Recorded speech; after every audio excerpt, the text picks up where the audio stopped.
Panginoong Hesukristo. Papuri sa ating Panginoon. Sige, papuri sa ating Panginoon. Hallelujah, hallelujah. Thank you, Jesus. Thank you, Jesus. Praise God. So before po ako mag-start mga kapatid, gusto kong tatayo po tayo muli at aawit tayong muli. Dahil kailangan ng ating Panginoong Hesukristo ang expectation. We need to expect from the Lord, hindi sa tao. Hallelujah. Thank you, Jesus. Hallelujah. Thank you, Lord. Thank you, Lord.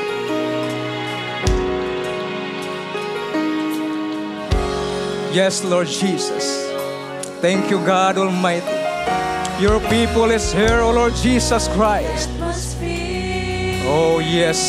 Thank you, God. So you can be welcome here. Yes. Oh, Jesus. Anything can happen. Amen. Yes, we need that expectation, mga kapatid. Everything can happen in the name of the Lord Jesus Christ. Yes, hallelujah. Amen and amen. In the name of Jesus, there is healing. In the name of Jesus, there is power. Yes, in the name of Jesus. In the name of Jesus. Yes, Lord. Anything can happen, Lord God Almighty. We believe in your name, Jesus. Yes, yes. Hallelujah, hallelujah. Yes, Lord. Sige mga kapatid, hallelujah. Yes, we need to feel the Spirit. Yes, we need. Yes, yes. Woo-hoo. Glory. Yes, Lord, anything can happen in this place. Yes, yes. Woo. Yes, Lord, anything can happen. Anything. Yes, that's it, mga kapatid. Anything can happen. Anything can happen. Anything can happen. Anything can happen. Yes. Woo-hoo. Glory, glory. Thank you, Jesus. Thank you, Jesus. Yes. La. Yes, Lord. Yes, Lord. We're expecting from you, O Lord Jesus Christ. We are here, O God. And we believe, O Lord Jesus. And we expect, O God Jesus, that everything can happen, O God. Oh, yes, Lord, in your name there is power. In your name there is healing. In your name there is deliverance, Jesus. Yes, Jesus. Anything can happen in the name of the Lord Jesus. Thank you, Jesus. Thank you, Jesus. Yes, Lord God Almighty. And you can use these lips of clay, Lord God Jesus, to proclaim your word, O God, unto your people, O Lord Jesus Christ of Nazareth. You are the one, Lord God, to strengthen us. Oh, yes, Jesus. Yes, Jesus. Blessed be your name, O God. Blessed be your name. Jesus, Jesus. Thank you, Lord. Thank you, Lord. Thank you, Lord. We are expecting from you, Lord Jesus. Can we give hands of praise unto the Lord? Yes, hallelujah! Woo! Yes, in the name of Jesus. In the name of Jesus. Yes, Lord. Yes, Lord. Yes, Lord. Thank you, Jesus. Thank you, Jesus. Thank you, Lord. Maraming salamat, music team. Praise the Lord. At mga kapatid, pwede na po kayong maupo. Hallelujah.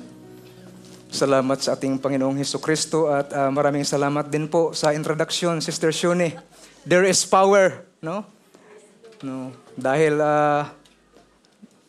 sa Yolanda, no? Nabanggit niyo po Yolanda. Powerful yung Yolanda. Praise the Lord. Hallelujah. Thank you, Jesus. Una po sa lahat mga kapatid, ako po ay magpapasalamat sa ating butihing pastor and of course sa ating mga leaders, no, na sila po ay nagkaroon po ng vote of confidence, no, ulit sa akin na makatayo po dito sa pulpit upang mangaral po sa salita ng ating Panginoong Hesukristo. So praise God, and of course sa lahat po ng pagpasalamat ay doon din po sa ating Panginoong Hesukristo. Doon ko po sa Kanya ibabalik. No? Ito lang po yung privilege na magandang pakinggan, pero pag na-assign ka na is medyo tagilid-tagilid na hindi ka na makakatulog. No? Kaya maraming gabi ako hindi nakakatulog. No? So alam ng misis ko yan. So salamat sa Panginoon. No? So ako po ay hindi naman well-versed speaker. Oo. Tapos may mga medium barrier pa. Kasi Bisaya, tapos yung Tagalog, alanganin, yung English, alanganin. So, medyo alanganin talaga, no?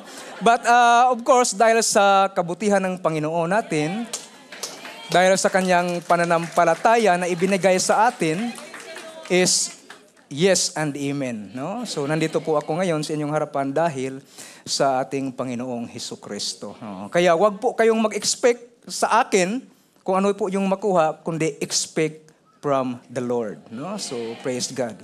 Hallelujah.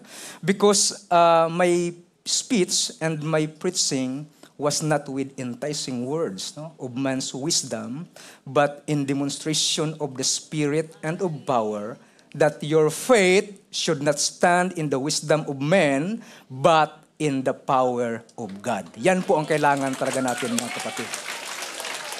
Yan po talaga ang kailangan natin. Praise the Lord. Hallelujah. Thank you, Jesus.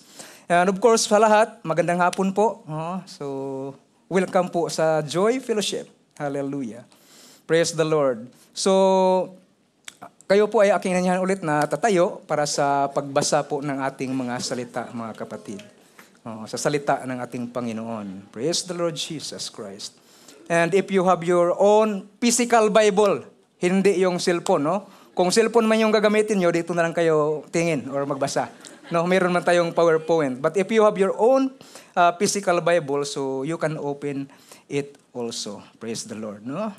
Hallelujah. So itong scripture po natin, mga kapatid, is very common na po talaga sa inyo, no? Lalo na dito sa atin, sa Singapore, na sabihin nating equip, no? Marami kasing mga pagtuturo, mga teachings. So, halos ng scriptures dito na babanggitin ko is very familiar po. Pero ito kasi yung binigay sa akin ng Panginoon na yung kabigatan ba sa puso. So, kaya ito din, no? Ito din yung dinadala po dito ngayon sa pulpit. So, praise the Lord. So, you can open your Bible in the book of Matthew, chapter 16, verse 18. So, nanibago ako sa lapel. So, praise God. Hallelujah. Okay. So, let us read, no? Matthew 16, verse 18. King James Version. And I say also unto thee, that thou art Peter, and upon this rock I will build my church, and the gates of hell shall not prevail against it, no? So, wow. Hallelujah. So, very strong, no? Ito po ay strong foundation, no? And there is power. Kung naalala po natin, no, yung ating series teachings, there is a positioned church, no? And this is the foundation. So lahat po magsabing, strong foundation. Strong foundation. Power.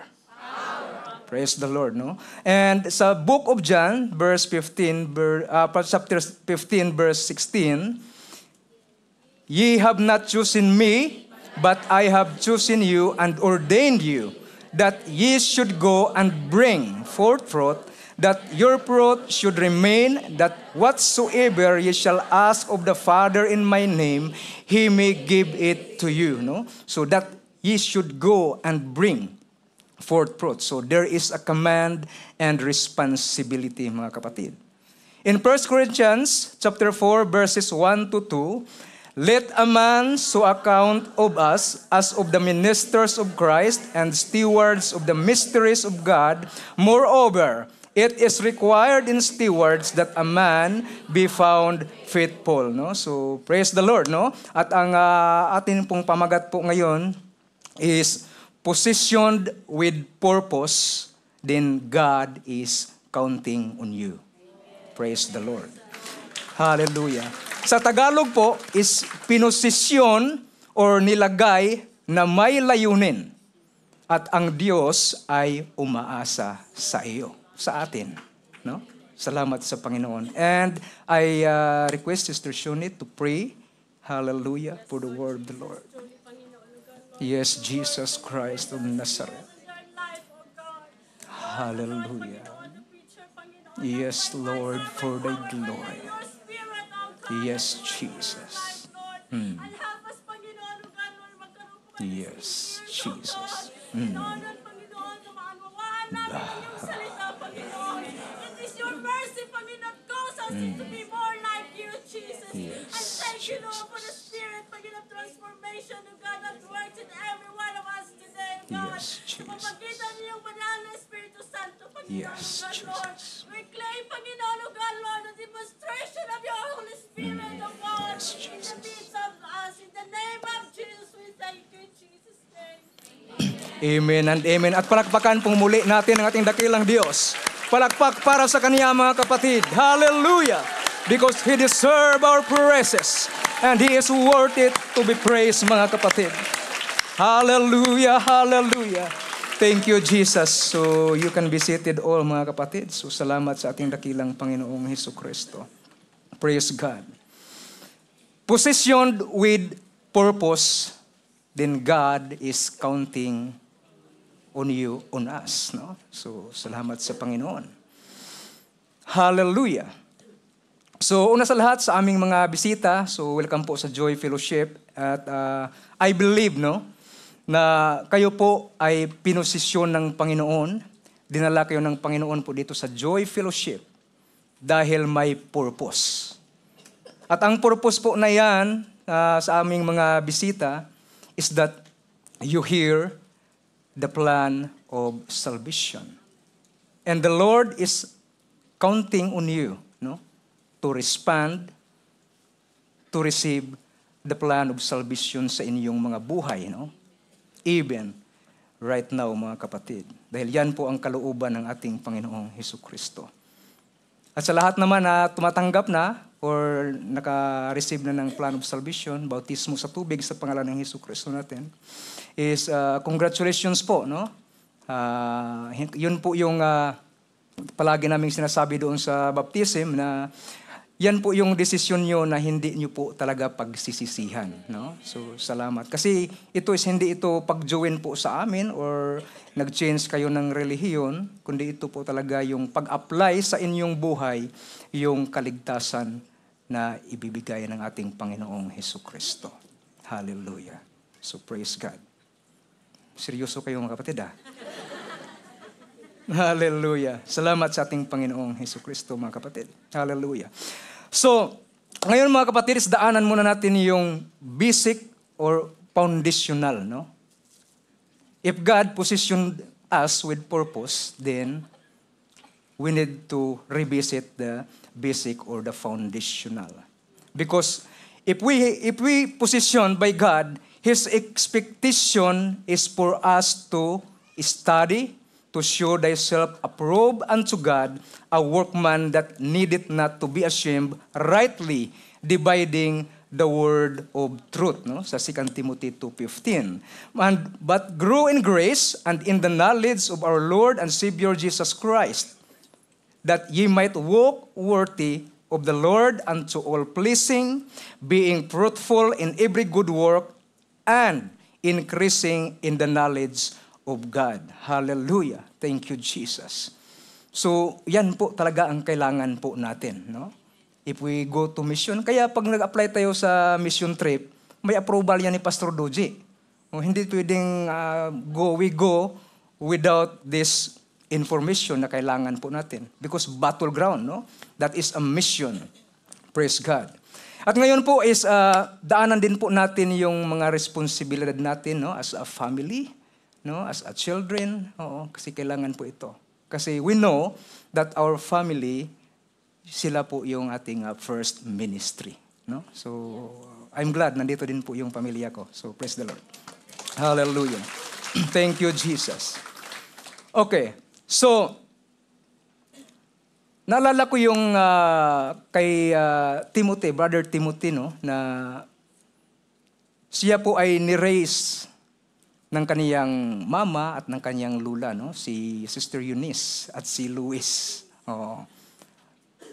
At doon po na kita ni Apostol Pablo na yes, no, you are grounded by faith in the Lord Jesus Christ dahil sa kaniyang mama at sa kaniyang lula na si Eunice at si Luis. So, praise God, no? Hallelujah.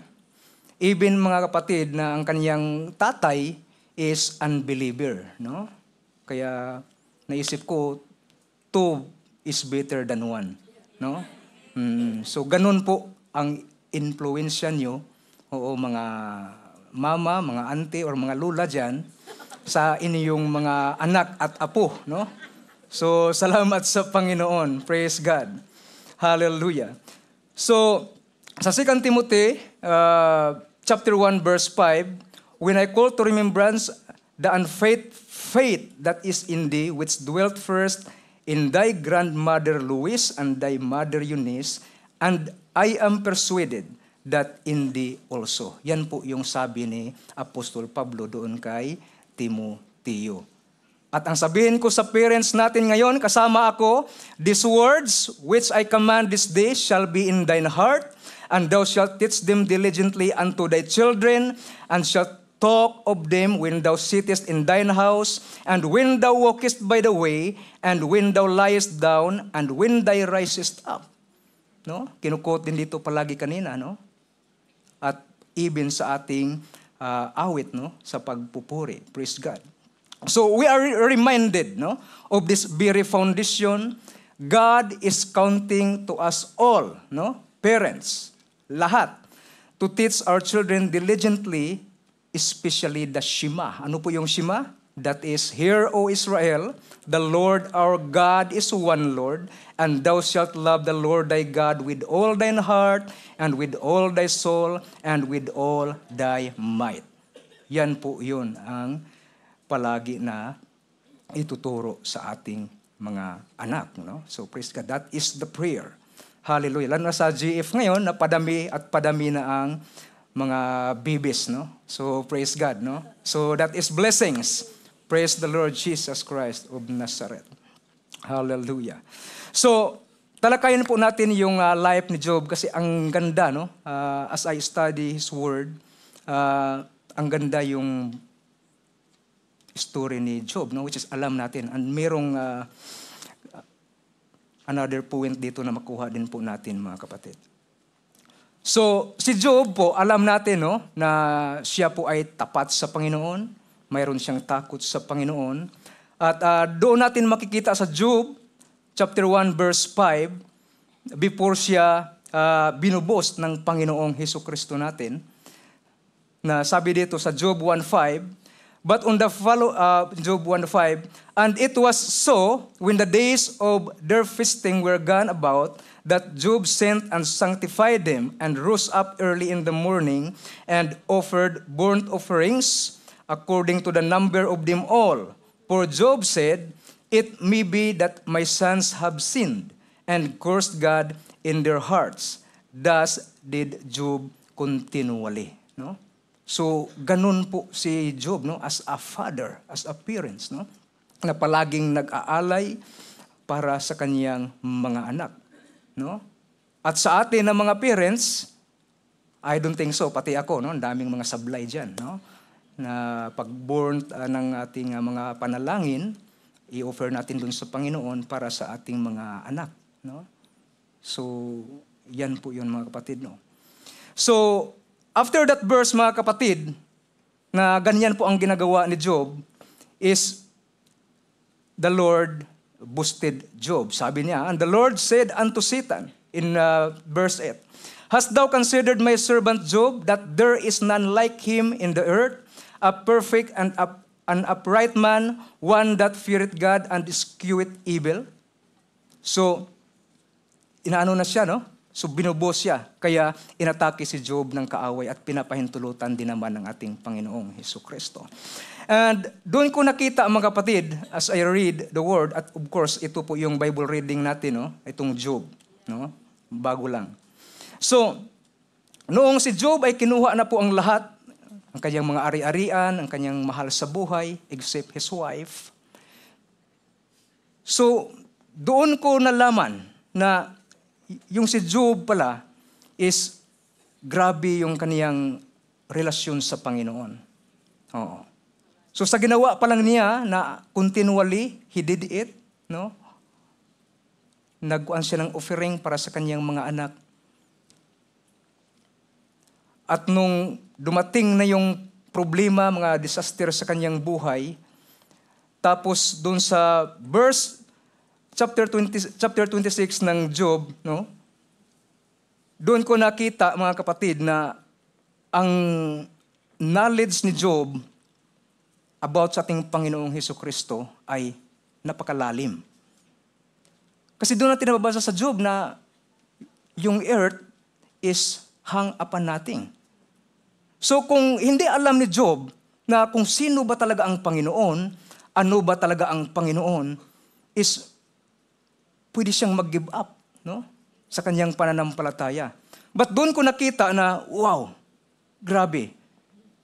Kaya nagawa niya yung gano'n, no? He did it continually. Kasi alam niya na ang ating Panginoon is dakila, He is sovereign, dakila yung pagmamahal niya, dakila yung katapatan niya, at doon din natin makikita, mga kapatid, na si Job is alam niya ang pwedeng mangyari sa kanyang mga anak pag wala sa ating Panginoon.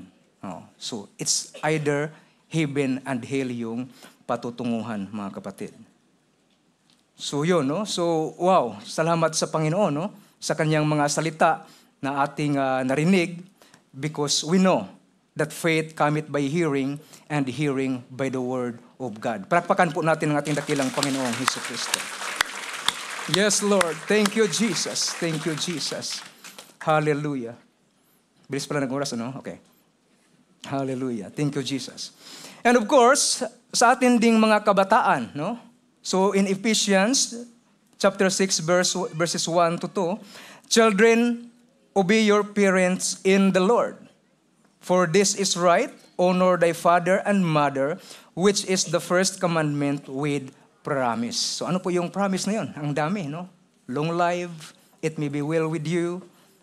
But there is a note there, it should be in the Lord. Kasi kung hindi in the Lord, baka tayo dito is wala din. Kasi susundin natin yung parents natin na wala pa sila naglilingkod sa ating Panginoon, no? In the Spirit, no? And in truth. So kaya kailangan po talaga na in the Lord. That is the higher law, no? So yung higher law ang ating susundin, no? Of course, meron niyang sabihin nating caution, kasi pag bata ka pa, under ka sa parents, madala ka talaga, no? Pero sa atin, na sabihin natin nasa saktong edad na, so pwede na tayo na hindi na susunod, no, sa payo ng ating parents kung ito naman ay hindi kalooban ng ating Panginoon. And of course, makikita natin yan, no, sa history, even Abraham, no, na siya po ay umalis sa kanila. So maraming mga instances, no? So praise God. Thank you, Jesus. So, yan po yung sabihin nating basic, no, na ating dinaanan po ngayon, no? Foundational. Kasi kailangan po yan talaga natin. Kasi kailangan makita yung sabihin natin, we are the salt and the light of this world.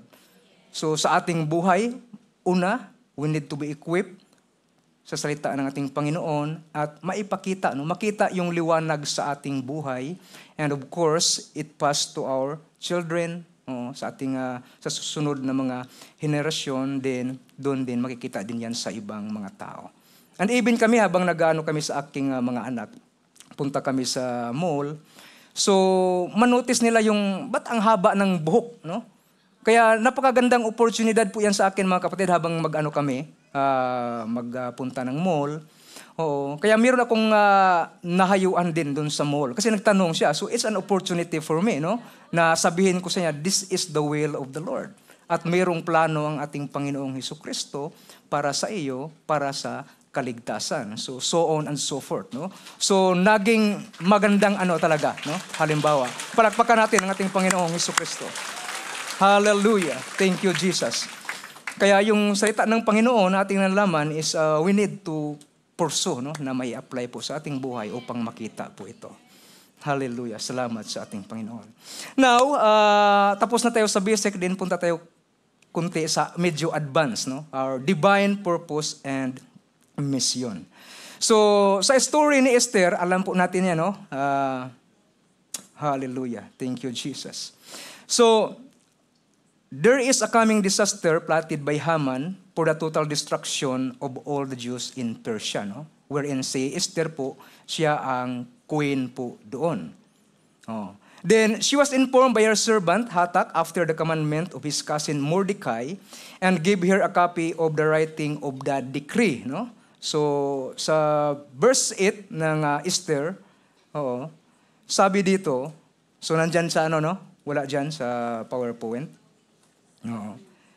So he gave him the copy of the writing of the decree that was given at Shushan to destroy them, to show it unto Esther, and to declare it unto her, and to charge her that she should go in unto the king to make supplication unto him, and to make request before him for her people. So Mordecai played a request to Queen Esther because she is the only one and right person being positioned in royalty place, no, closest to the king. But Queen Esther answered in verse 11, all the king's servants and the people of the king's provinces do know that whosoever, whether man or woman, shall come unto the king into the inner court who is not called, there is one law of his to put him to death, except such to whom the king shall hold out the golden scepter that he may live. But I have not been called to come in unto the king this 30 days. So yun po yung rason ni Queen Esther, no? So alanganin po siya na sundin po yung request ni Mordecai na sabihin sa king na there is a decree na ang lahat ng mga Hudyo ay lilisanin or i-destruct, no? Total destruction po ang mangyayari. Then sa next passages, then Mordecai commanded to Esther, to answer Esther, think not with thyself that thou shalt escape in the king's house more than all the Jews.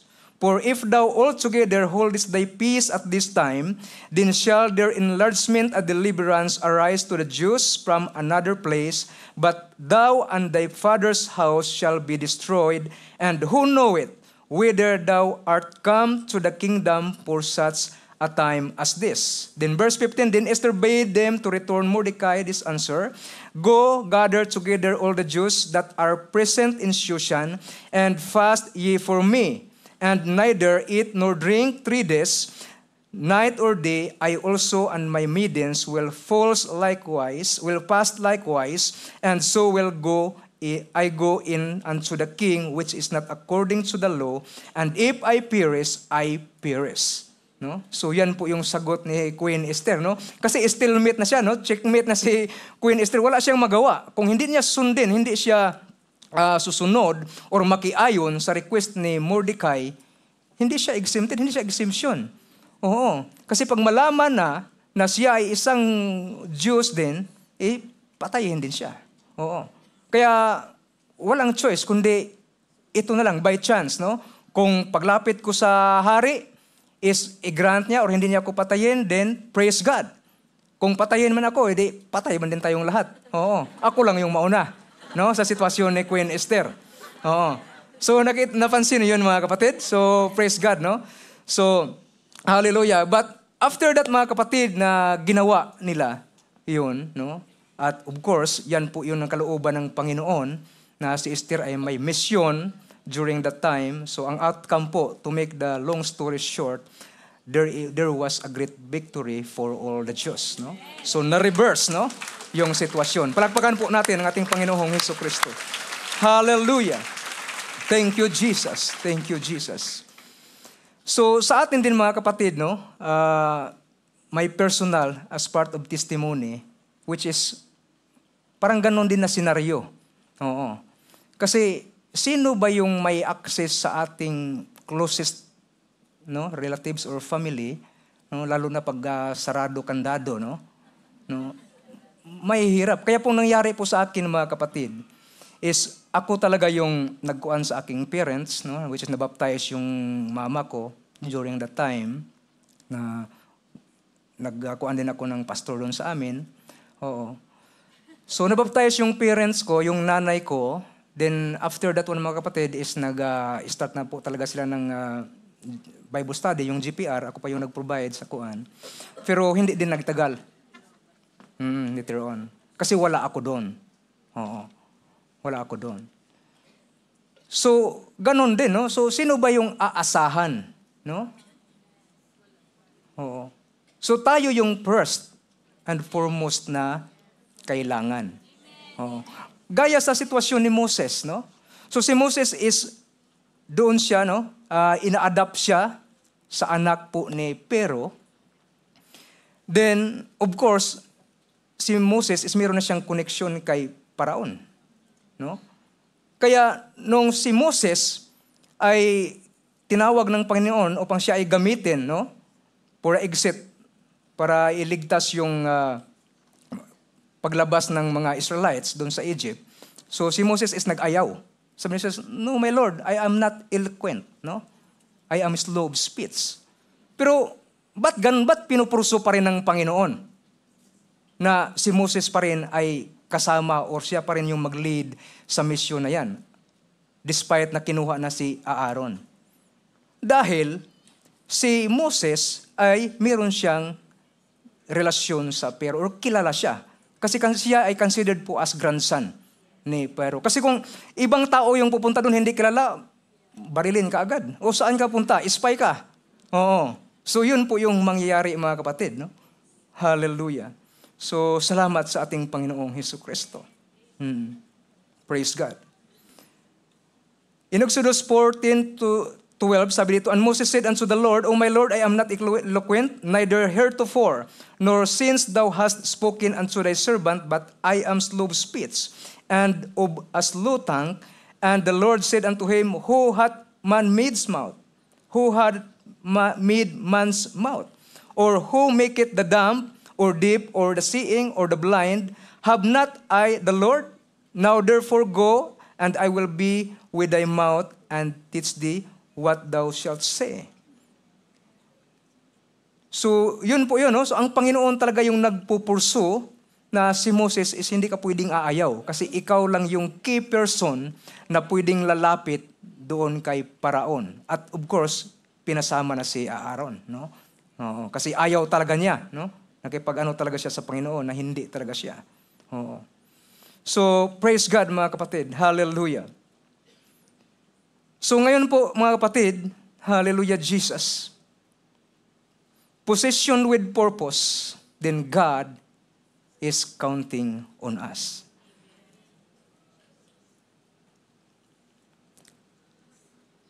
Sa New Testament Church, tayo ngayon, no, 21st century church,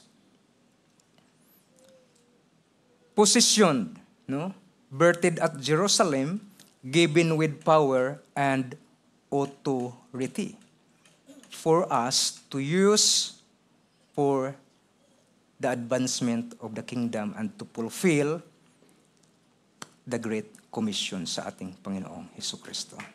Palakpakan natin ang ating Panginoon. We have the power. We have the power. And we have the authority. Kaya huwag matakot. Hallelujah. Palakpakan natin ang ating Panginoong Hesukristo. We have given the power and authority for us to advance the kingdom of God.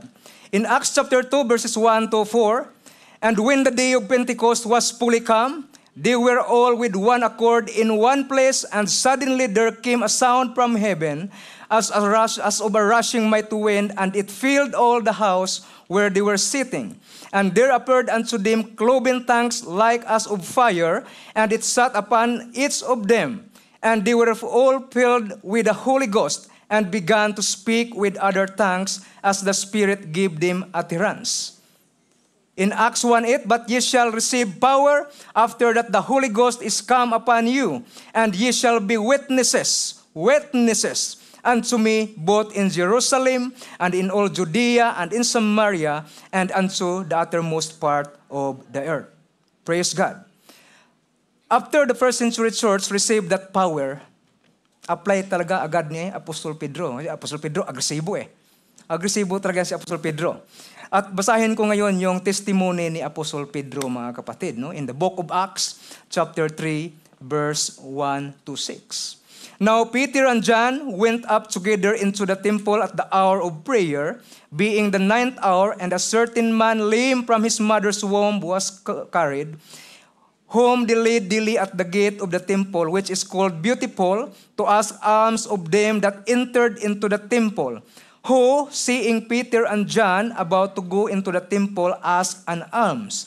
And Peter, fastening his eyes upon him with John, said, Look on us. And he gave heed unto them, expecting to receive something of them. Do we really have the expectation from the Lord, mga kapatid, right now? Hallelujah, Jesus. Then Peter said, Silver and gold have I none, but such as I have give I thee. In the name of Jesus Christ of Nazareth, rise up and walk. Hallelujah. Palakpakan po natin ang ating Panginoong Hesukristo, mga kapatid. Thank you, Jesus. Thank you, Jesus. So ano po yung mararamdaman nyo pag makabasa kayo ng mga ganun, mga kapatid, no? Yung mga testimony na nakasulat sa salita ng ating Panginoon. Silver and gold have I none. Praise God. But such as I have give I thee, in the name of Jesus Christ of Nazareth, rise up and walk. So we need to use our authority. We need to exercise our authority na binibigay ng ating Panginoong Hesukristo. Kaya kami din ni Mrs. lately lang, mga kapatid, nagpunta kami sa Malaysia. Oh. So, medyo sensitive, no? Medyo sensitive sa spirit realm, no? So, nagpunta kami doon sa bahay, parang kundo. Maganda siya. Pero there's something not good, no? In the spirit realm. So, habang nagpasalamat si Mrs. ating Panginoon, nagpupuri siya. So, nakakita siya ng babae na hindi maganda, no? Pangit or no, impression sa espiritu. Impression sa espiritu. Kasi tayo po is we are living, no, with the Spirit of the Lord. So pag mayroong espiritu na kakaiba, madidiscern po natin 'yan. May problema tayo pag hindi tayo makadiscern 'yan na may ganyang espiritu. Kaya noon sabi ko, walang problema 'yan. So nag-Bible reading kami, nag-pray kami. Then, wala. No? In the name of Jesus, wala kang kapangyarihan. So, kinakas out namin, no? Yung buong bahay, yung kwarto na doon na pansin, no? Or na-discern ni Mrs. na merong something wrong, no? Na nandoon. Kasi iba din yung design doon. Nagtaka din ako kasi yung bed, tapos dito sa gilid, meron siyang parang table na parang kabaong type. Sabi ko, ano ba to? May pwede kang papatong hihiga doon, no? Na parang sukat nga ng kabaong. Sabi ko, iba din to Kaya hindi ko alam kung anong meron doon, but na-feel po talaga namin na there is something wrong, no? There is a evil spirit. Kaya nag-pray kami. Kami lang naman yung makadiscern kasi yung mga bata, wala man yan. So, nagsabi si Mrs. sa akin, so yun, pinag-pray namin, iniikot-ikot namin yung buong bahay. And of course, so wala silang kapangyarihan. So what I mean is we need to use and we need to exercise the power that God has given to us, mga kapatid. Praise the Lord. So pwede na po kayong tatayo, mga kapatid. Hallelujah. Thank you, Jesus. Thank you, Jesus. Hallelujah. So yan po yung mga kapatid, no, na tayo po ay binigyan ng Panginoon ng kapangyarihan, ng otoridad.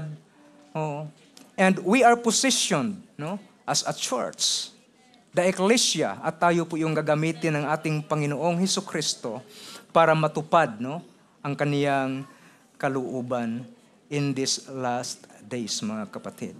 So praise God. So naniwala ba talaga tayo sa healing? Yes, there is power in the name of Jesus Christ. Ang dami kong natanggap talagang mga healing, mga kapatid, no? To tell you. So, sa last preaching ko, so naibigay ko ng iba doon. So, praise God. And even during last DCD, so struggle din, no? Kasi yung si Mrs., mga bata, pagpunta nila dito, nagkasakit. Nasa airport na siya, tapos yung bata, yung bunso ko is nagsusuka, nilalagnat. So parang, medyo problema. But of course, we have faith in God. So we need to use it. Kaya nung pagdating nila dito sa Singapore, at saka si Mrs. may lagnat, hindi din. So everything is not in good condition, no, during that time. So nandito na sila sa Singapore, mga kapatid.